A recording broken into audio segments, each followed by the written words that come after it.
Assalamu alaikum dear students. Hope you all are doing good and in the blessings of Allah Almighty. I'm here your mathematics teacher Hamza Iqbal.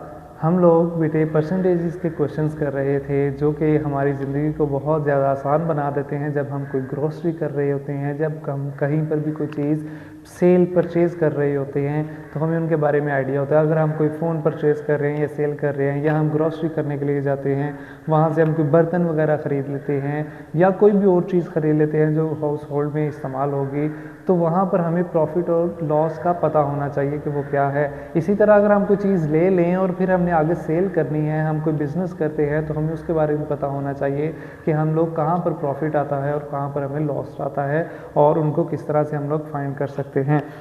अब यहाँ पर question number 2 है हमारे पास आज page number 41 exercise 3A question number 2 very important short question है। इसके अंदर क्या किया करता है हमारे पास, अगर आप लोग इसकी स्टेटमेंट को देखें, स्टेटमेंट में कहता है the profit on a cup is 35% of the cost price. एक कप की जितनी भी कॉस्ट प्राइस है उस कॉस्ट प्राइस का 35% प्रॉफिट होता है। If the profit is 280 rupees, अगर वो प्रॉफिट 280 रुपीज़ होता है तो बताएं फिर fine number 1 cost price of the cup and selling price of the cup. ठीक है, ओके स्टूडेंट्स, अब हमारे पास क्या है, प्रॉफिट जो हमें दिया गया है वो 35% दिया गया है और उसकी कॉस्ट प्राइस का, और प्रॉफिट की एक परसेंटेज बताई है जो कि 35% है, और एक उसकी वैल्यू बताई है जो प्रॉफिट है वो 280 रुपीज़ है। रुपीज़ के अंदर वो 280 रुपये का हमें फ़ायदा हो रहा है, लेकिन जब हम टोटल वैल्यू के काउंट करते हैं तो वहाँ पर जो परसेंटेज है वो हमारे पास 35% होती है।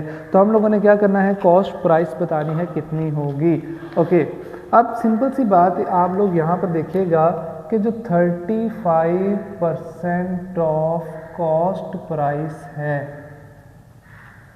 ये जो 35% है ये है कितनी, ये 280 रुपीज़ है। क्यों, मुझे कैसे पता चला? मेन चीज़ ये है हमारे पास इस क्वेश्चन में, और कोई इससे ज़्यादा नहीं है। बाकी तो हम बात करेंगे हमने आगे करना क्या है, प्रोसीड कैसे करना है। जिसको ये चीज़ समझ आ गई उसके लिए क्वेश्चन में कुछ भी नहीं है। क्वेश्चन में कहता है कि आपके पास जो प्रॉफिट परसेंटेज है वो 35% है और उस प्रॉफिट की जो वैल्यू है वो 280 रुपीज़ है। इसका मतलब जो उसकी ये 35% है वो किसके इक्वल है, 280 रुपीज़ के इक्वल है। ठीक है, ये चीज़ आप लोगों ने बस समझनी है कि 35% उसने खुद कहा था, जो 35% है वो 280 के इक्वल है। मतलब उसने कहा 35% जो कॉस्ट प्राइस है वो बेसिकली क्या है, वो 280 रुपीज़ है। तो हमने इन दोनों को इक्वल रख दिया। अब हमने निकालना क्या है, हमने इसकी कॉस्ट प्राइस फाइंड करनी है कि कॉस्ट प्राइस है कितनी। किसी भी चीज़ की जो एक्चुअल प्राइस होती है या एक्चुअल वैल्यू होती है वो होती है 100%, सॉरी वो कितनी होती है, 100% होती है। तो यहाँ पर कितनी है कॉस्ट प्राइस, 35%। हमने इस 35% को क्या बनाना है, 100% बनाना है। ओके, 100% बनाने के लिए बेटे क्या करेंगे, जो हम पिछले चैप्टर में यूज़ करते रहे हैं यूनिटरी मेथड। सबसे पहले इसको 1 बनाएंगे, 1 बनाने के लिए 1 बनाने के बाद इसे 100 से मल्टीप्लाई कर देंगे तो हमारी 100% वैल्यू आ जाएगी।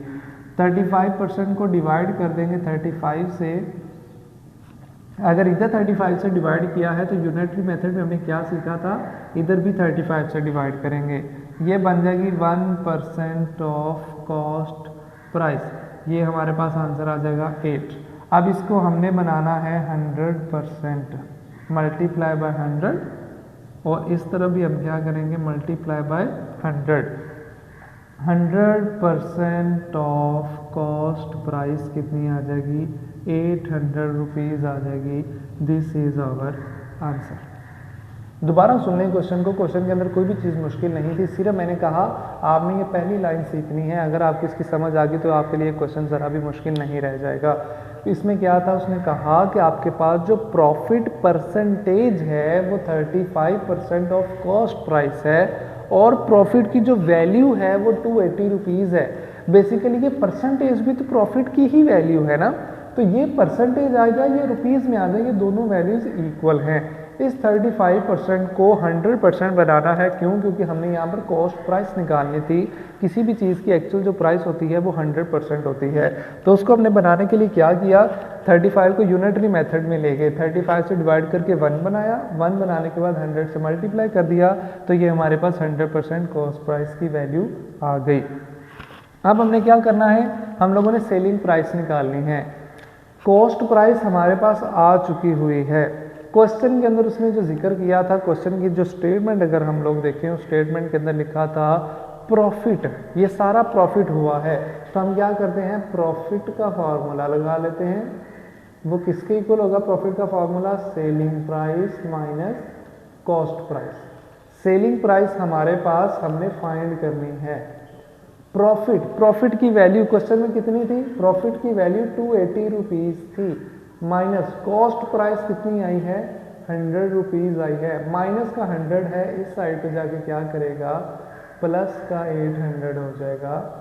तो ये जब दोनों को प्लस करेंगे ये बन जाएगा 1080 रुपीज़, जो कि हमारे पास क्या है, सेलिंग प्राइस है इस क्वेश्चन की। देखिए बहुत आसान सवाल है ये। क्वेश्चन पेपर के अंदर बेटे पूछा जाता है, शॉर्ट क्वेश्चन में पूछा जाता है। समटाइम्स दोनों पार्ट भी पूछ लिए जाते हैं, समटाइम ये वाला पार्ट या ये वाला पार्ट देख लिया जाता है, पूछ लिया जाता है। ये पार्ट पूछेंगे तो हम इस तरह से सॉल्व कर देंगे। अगर ये वाला पार्ट पूछेंगे तो इसके लिए पहले ये वाला करना पड़ेगा, क्योंकि हमने इस फॉर्मूला में कॉस्ट प्राइस निकालनी है, जो कि हमारे पास क्वेश्चन के अंदर नहीं है। ठीक है, तो मोस्टली वैसे पेपर के अंदर ये वाला फर्स्ट वाला पार्ट पूछा जाता है कि आप इसकी वैल्यू बताएं कितनी आएगी। ये बहुत इंपॉर्टेंट सवाल है।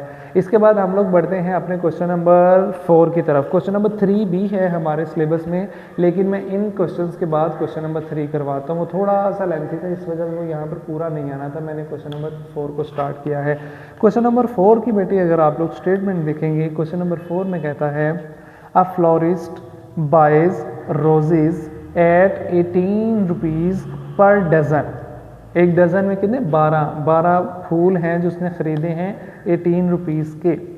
इफ़ शी सेल्स, वो बेचने वाली लड़की है, if she sells them at 1.20 PKR rupees each, अगर वो एक फूल 1.20 का सेल करती है, मतलब 1 रुपये 20 पैसों का। Express her loss as a percentage of her selling price. यहाँ पर उसने क्या कहा, लॉस परसेंटेज निकालनी है, but by using selling price. अब उसने हमें यहाँ पर रिस्ट्रिक्ट कर दिया कि जब आप लॉस परसेंटेज का फॉर्मूला लिखेंगे तो वहाँ पर आप किसकी वैल्यू लिखेंगे, सेलिंग प्राइस की वैल्यू लिखेंगे। ओके जी, अगर हम लोग देखें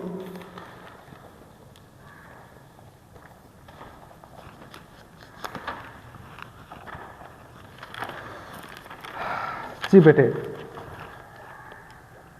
सबसे पहले हमें पता चल जाएगा कॉस्ट प्राइस जो पर डजन है वो हमें दी गई है जी 18 रुपीज़। 18 रुपीज़ के वो खरीद रही है। बेच कितने की रही है, वो कहते हैं बेचती है 1.20 ईच। सेलिंग प्राइस ईच रोज वो कितनी है, 1.20। और अगर यही सेलिंग प्राइस मैंने निकालनी हो पर डजन, क्योंकि हमें एक दर्जन की वैल्यू पता है, तो क्या होगा, मैं हर वैल्यू को, इसकी सिंगल वैल्यू को मल्टीप्लाई कर दूंगा 12 से, एक डजन से मल्टीप्लाई कर दूंगा तो ये मेरे पास वैल्यू आ जाएगी 1 डजन के लिए, और ये बन जाएगी मेरे पास वैल्यू 14.4। अब आप कहेंगे मुझे ये कैसे पता चला 14.4 है। 12 आर 144 होते हैं, तो ये जो हमारे पास डेसिमल है वो यहाँ पर हमारा डेसिमल आ जाएगा, जो एक सिंगल डिजिट के पहले मौजूद है। ओके, खरीद रही है जो वो कॉस्ट प्राइस 18 है, सेलिंग प्राइस 14.4 है। खरीद 18 रुपये में रही है, बेच रही है 14.4 रुपीज़ में, इसका मतलब उसे क्या हुआ है, यहाँ पर लॉस हुआ है। अगर हमें ना भी हम इसको अपने दिमाग को लड़ाए तो हमें वो क्वेश्चन के अंदर पूछ रहा है, आपने लॉस परसेंटेज निकालनी है बाय सेलिंग प्राइस। हमने निकालनी है लॉस परसेंटेज। अब लॉस परसेंटेज का बेसिकली फॉर्मूला आता है loss divided by cost price multiply by 100%। लेकिन जब उसने हमें रिस्ट्रिक्ट कर दिया कि आपने इसको निकालना है, लेकिन निकालना किसी है सेलिंग प्राइस से, तो ये कॉस्ट प्राइस बदल के हो जाएगी सेलिंग प्राइस।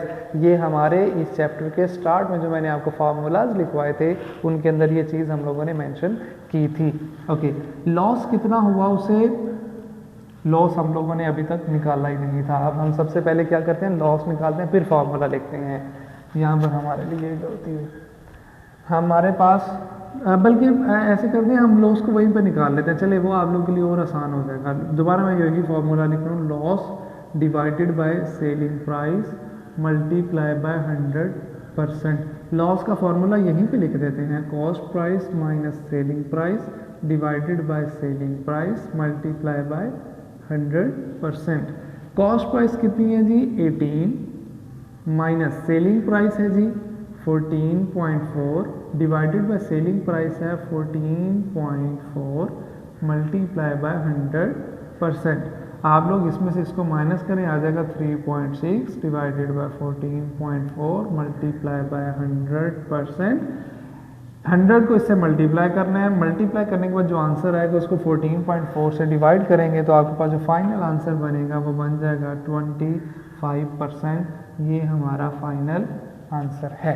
दोबारा इस क्वेश्चन को सुनिएगा और समझ भी लीजिएगा। क्या कहता है क्वेश्चन में, कहता है आपके पास एक फ्लोरिस्ट है जो कि खरीदती है गुलाब के फूल। वो खरीदती कितने के है, उसकी कॉस्ट प्राइस है 18, जो एक दर्जन की है। 12 फूलों की ये प्राइस है 18 रुपये। सेलिंग प्राइस वो कहता है वो 1.20 का एक एक फूल बेचती है। अगर वो एक फूल 1.20 का बेचती है तो अगर हमने डज़न निकालना हो तो उसको 12 से मल्टीप्लाई कर देंगे तो ये आ गई हमारे पास सेलिंग प्राइस। खरीदने की कीमत 18 रुपये एक दर्जन की, और एक दर्जन को जो बेचने की प्राइस है वो 14.4 है। इसको लॉस हुआ है। लॉस अगर हम ना भी सोचें तो हमारी बुक वाला हमसे खुद क्वेश्चन करता है कि आपने इसकी लॉस परसेंटेज बतानी है बाय यूजिंग सेलिंग प्राइस। उसका फार्मूला लिखा, फार्मूला में लॉस हमें नहीं पता भी कितना हुआ है तो लॉस का फार्मूला लिख देते हैं इसकी जगह पे, divided selling price multiply by 100। Cost price 18, selling price 14.4 divided by selling price 14.4, ये 100। इन दोनों को माइनस करें, ये आ जाता है, डिवाइड करेंगे ये आ जाएगा। इन दोनों को डिवाइड करें और 100 से मल्टीप्लाई कर दें तो भी बात ठीक है। अगर 100 को इसको मल्टीप्लाई करने के बाद इससे डिवाइड करें और लिखें आंसर तब भी यही आएगा। दोनों बातें ठीक होती हैं। इन दोनों को पहले डिवाइड कर लें, जो आंसर आएगा 100 से मल्टीप्लाई करें तो भी 25% आएगा। अगर 100 और 3.6 को मल्टीप्लाई करने के बाद इनको 14.4 से डिवाइड करें तब भी हमारे पास आंसर यही आएगा। तो ये क्वेश्चन जो 4 है ये मोस्ट इम्पोर्टेंट क्वेश्चन है इस एक्सरसाइज का, जिसके पेपर में आने के हाईली चांसेस होते हैं। शॉर्ट क्वेश्चन में आता है, छोटा सा सवाल है, एक दफ़ा वैसे ये लॉन्ग क्वेश्चन में भी पूछा गया था। तो आप लोगों ने दोनों तरीक़ों से इसको तैयार करके रखना है। आप बुक के ऊपर भी इसका लिख लीजिएगा, जब क्वेश्चन को नोट करेंगे उसके ऊपर भी।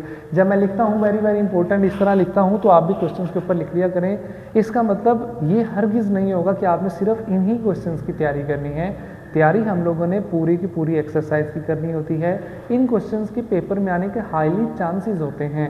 Chances are not sure but highly chances का मतलब इनके ऊपर आपने अच्छी तरह से तवज्जो देनी है। इन क्वेश्चंस को अच्छी तरह से तैयार कर लेना है कि ये क्वेश्चन आपको भूलने नहीं चाहिए, आपके फिंगर टिप्स पे होने चाहिए कि इस क्वेश्चन में नेक्स्ट स्टेप क्या होगा, हमने इसको प्रोसीड किस तरह से करना है, इसका आंसर क्या निकलेगा, इसमें लॉस हो रहा है, इसमें प्रॉफिट हो रहा है, क्या चीज़ इसके अंदर मैनेज हो रही है। आप लोगों ने इस चीज़ को देखना होता है।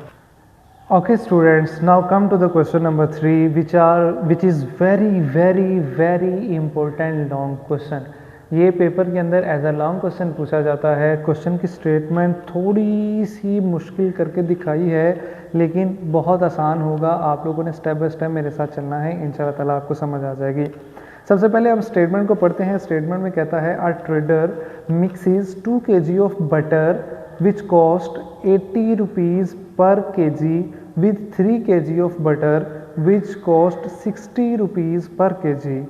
He sells the mixture at 25.5 rupees per 250 gram.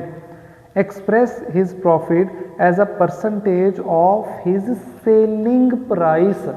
Main चीज़ ये, हमने फाइंड क्या करना है, प्रॉफिट का परसेंटेज फाइंड करना है, but by using selling price. जब हम प्रॉफिट परसेंटेज का फॉर्मूला लिखेंगे तो उसके अंदर हम लोग क्या यूज़ करेंगे, सेलिंग प्राइस को यूज़ करेंगे। ओके, हमारे पास क्वेश्चन को मैं आपको आसान अल्फाज में पहले समझा दूं कि हमने क्वेश्चन के अंदर करना क्या है, और फिर हम क्वेश्चन के सोल्यूशन की तरफ मूव करते हैं। क्वेश्चन ये कहता है, एक ट्रेडर है जो एक बटर ये मक्खन बेचने वाला है हमारे पास, वो क्या करता है, मिलावट करता है, जो कि इस्लाम में हराम है। आप मिलावट नहीं करेंगे। इस्लाम ये कहता है कि आप जब कोई चीज़ ख़रीदें या बेचें तो उसके अंदर आप ईमानदारी का मुजाहिरा करें, अपना ऐब छुपाएं ना।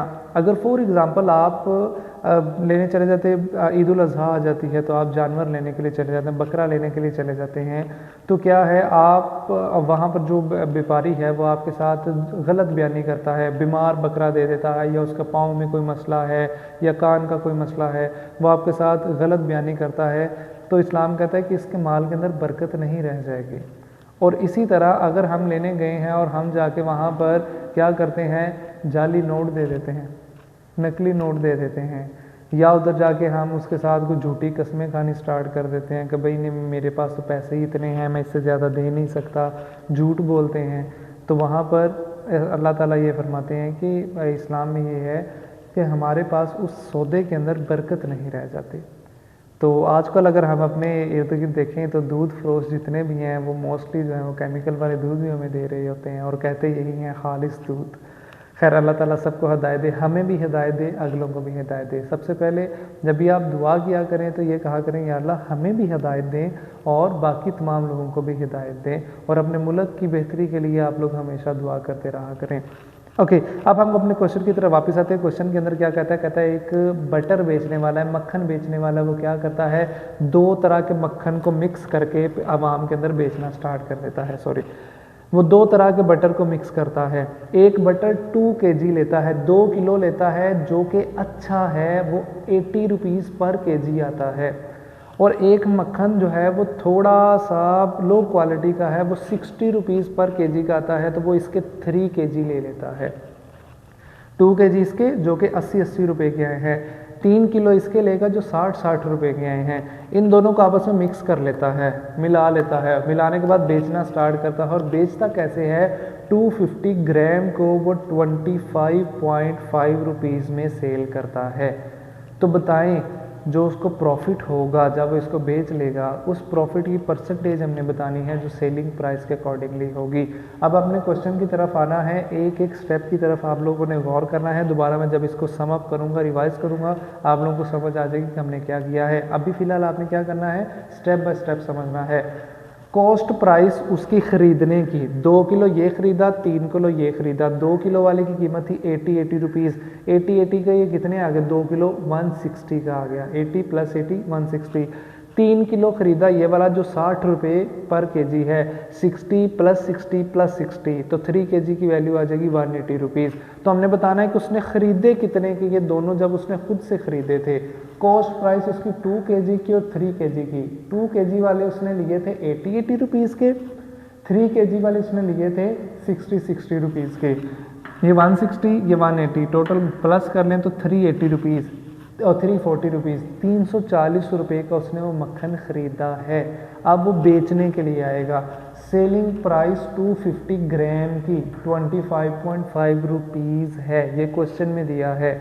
अब हमने तो ये बताना है ना, अगर उसने 5 किलो, 2 और 3 दोनों को मिला के कितने हो गया था, 2 kg 3 kg, 5 किलो उसने ख़रीदा है, तो फिर बेचेगा भी कितना, 5 किलो ही ज़ाहिर बात बेचेगा। ये ग्राम है, हमें किलोग्राम में क्वेश्चन दिया है, लेकिन जो आगे वैल्यू सेल करने की बता रहा है वो ग्राम्स में बता रहा है। आप लोगों ने एक चीज़ याद रखनी है, 1 किलोग्राम में 1000 ग्राम्स होते हैं। ये MCQ आता है पेपर के अंदर, 1 किलोग्राम इज इक्वल टू 1000 ग्राम। तो हमने क्या करना है, 250 ग्राम को सबसे पहले 1000 ग्राम बना लेंगे ताकि हमें 1 किलोग्राम की वैल्यू आ जाए। फिर उस 1 किलोग्राम को हम 5 किलोग्राम में कन्वर्ट करेंगे। 250 ग्राम, 250 को अगर 4 से मल्टीप्लाई किया जाए तो 1000 बनता है। ये हमारे दिमाग ने बताया कि 250 में 250 ऐड करें 500 हो जाता है, 500 प्लस 500 1000 होता है। तो इसका मतलब इसको 4 से मल्टीप्लाई करेंगे तो ये क्या बन जाएगा 1000। लेकिन मैथमेटिक्स की जो खूबसूरती है वो ये है कि अगर आप लेफ़्ट साइड पे काम कर रहे हैं वही काम आप राइट साइड पे भी करें तो फिर आपकी इक्वेशन बैलेंस है, फिर आप जैसे मर्जी चल सकते हैं। तो अगर इधर 4 से मल्टीप्लाई करना है तो इधर भी किससे करेंगे 4 से ही मल्टीप्लाई करेंगे। 4 से मल्टीप्लाई करने से ये हो गया 102 और इन दोनों को मल्टीप्लाई किया तो ये हो गया 1000। 1000 ग्राम को मैं 1 किलोग्राम लिख दूं तो कोई फ़र्क तो नहीं पड़ेगा। हमने खुद कहा 1000 ग्राम जो 1 किलोग्राम के इक्वल होता है, तो 1000 ग्राम की जगह पे 1 किलोग्राम लिख दिया, right side as it is है। ये 1 किलोग्राम सेलिंग प्राइस उसकी निकली 102 रुपये का, वो 1 किलो बेचता है। टोटल बेचना कितना है उसने 2 किलो प्लस 3 किलो मिलकर 5 किलो खरीदा था, तो 5 किलो ही बेचेगा। 1 को 5 से मल्टीप्लाई कर देंगे 5 किलोग्राम बनाने के लिए। अगर इधर 5 से मल्टीप्लाई कर रहे हैं तो इस तरफ भी 5 से मल्टीप्लाई करेंगे। ओके, ये बन गया 5 किलोग्राम, इन दोनों को मल्टीप्लाई किया 5 10। सेलिंग प्राइस 5 किलो की 510 रुपये और कॉस्ट प्राइस कितनी है 340 रुपये। हमने बताना है पहले प्रॉफिट परसेंटेज निकालना ना, उसका फॉर्मूला होता है profit divided by selling price multiply by 100%। Profit जैसे हमने अभी क्वेश्चन नंबर 4 में किया कि आप इधर प्रॉफिट लिख के इधर इसका फॉर्मूला लिख के आंसर निकाल लें, या प्रॉफिट को अलग से निकाल लें और फिर उसकी वैल्यू यहाँ पर पुट कर दें, दोनों चीज़ें सेम एक ही जैसी हैं। मैं प्रॉफिट निकाल लेता हूँ, selling price minus cost price, profit का फॉर्मूला लगाया। सेलिंग प्राइस आ गई है मेरे पास 510, कॉस्ट प्राइस आ गई थी 340, दोनों को माइनस किया 170, उसे प्रॉफिट हुआ 170 का। लेकिन हमने बताना है प्रॉफिट परसेंटेज। प्रॉफिट परसेंटेज का फॉर्मूला लगाया bye using selling price. Profit की जगह 170, सेलिंग प्राइस की जगह पे 510 मल्टीप्लाई बाय 100, इसको इससे डिवाइड करें, जो आंसर आएगा उसको 100 से मल्टीप्लाई कर दें तो ये आपके पास फाइनल वैल्यू आ जाएगी। जो उसने प्रॉफिट कमाया है वो इतने % कमाया है। मैं अब दोबारा पूरे क्वेश्चन को रिवाइज करूंगा, आप लोग यहाँ पर तो जो दीजिएगा। सबसे पहले हमने बताना है कॉस्ट प्राइस। उसकी कॉस्ट प्राइस में क्या है 2 kg भी उसने खरीदा था, बटर 3 kg भी खरीदा था। 2 kg की प्राइस थी 80 रुपीज़, 3 kg की प्राइस थी 60 रुपीज़। इनसे ऐड करने से हमारे पास कॉस्ट प्राइस की टोटल वैल्यू आ गई, वो 340 रुपये का उसने ख़रीदा है। अब वो सेल करना चाहता है। सेलिंग प्राइस हमें 250 ग्राम की बताई है, इतने रुपीज़ की होगी।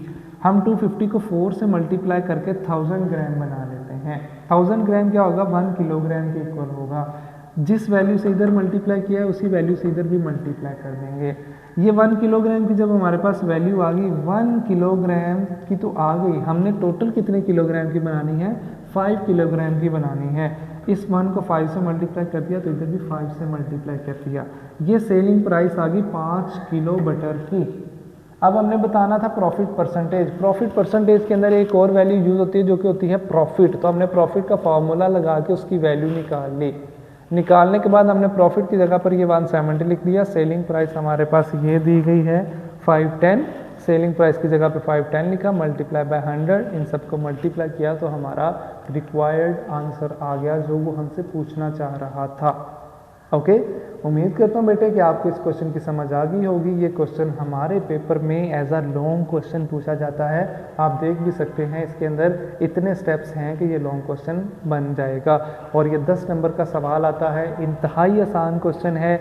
आसान ये कब होगा जब आप लोग इसकी अच्छे से प्रैक्टिस कर लेंगे। प्रैक्टिस करने के बाद ये क्वेश्चन बिल्कुल भी आपको फील नहीं होगा कि इसके अंदर कोई चीज़ ऐसी है कि आपको नहीं आ सकती।